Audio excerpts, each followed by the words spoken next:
Messieurs, bonjour. Aujourd'hui, j'aimerais vous parler de la possession d'un animal.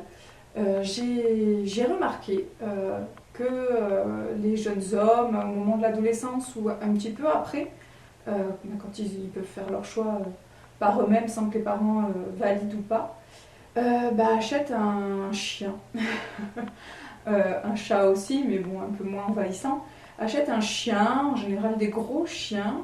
Et puis bon, la durée de vie des animaux, en tout cas des chiens, ne sont pas de un an ou deux, hein, de bien plus, une quinzaine d'années je dirais. Et du coup, quand vous faites la rencontre avec qui, une femme ou un homme avec qui vous avez envie de vous installer, et des fois ce chien devient vite problématique parce que quand on est dans une grande ville, les loyers coûtent cher, donc on prend plutôt un appartement pour faire des économies, pouvoir voyager, s'offrir plein de belles choses. Et donc du coup, l'animal de compagnie devient vite un problème, notamment pour la personne qui rentre dans votre vie.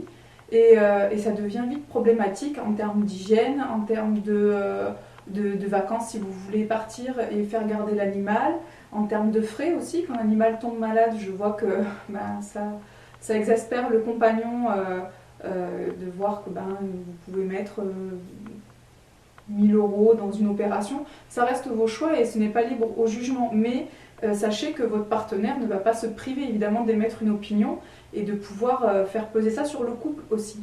Parce que vous allez lui, on va dire, entre guillemets, lui imposer cet animal, parce que certes, cette personne est tombée amoureuse de vous et voilà, est prête à tout accepter. Sauf que le quotidien avec un animal qui prend beaucoup de place, qui demande une gestion particulière,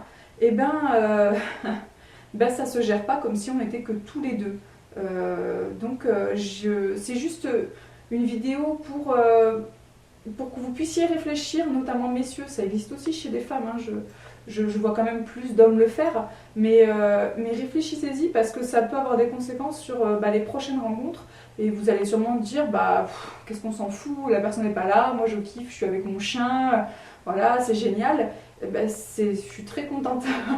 Mais pensez que certains choix qu'on fait en amont, comme dans tous les domaines, hein, pas que notamment avec les animaux de compagnie, peuvent avoir des conséquences pour plus tard et ça peut peser. Donc je vois des couples en difficulté de ce point de vue-là. Donc quand il y a déjà des petits problèmes de communication, des petits problèmes de sexualité, des petits problèmes de famille, des petits problèmes, un animal de compagnie à gérer, surtout si vous travaillez beaucoup, vous travaillez de nuit ou vous n'êtes pas vraiment présent sur un rythme classique, on va dire, et que c'est votre conjointe ou votre conjoint qui s'en occupe, ça devient vite un fardeau, vite un poids, et du coup, les engueulades peuvent aussi s'accentuer sur quelque chose que l'autre perçoit comme un poids, comme quelque chose qui n'a pas été un choix du couple, mais plutôt un choix individuel qui est porté par l'autre moitié du couple.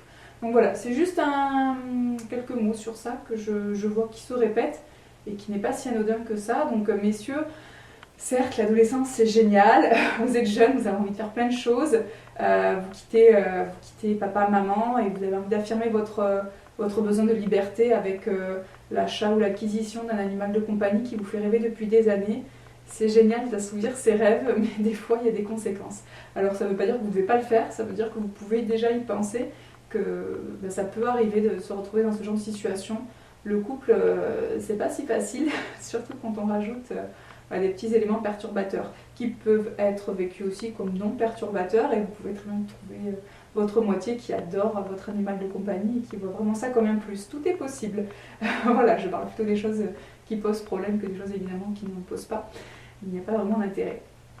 Voilà, bon, je vous remercie de m'avoir écouté, je vous dis à bientôt. Au revoir.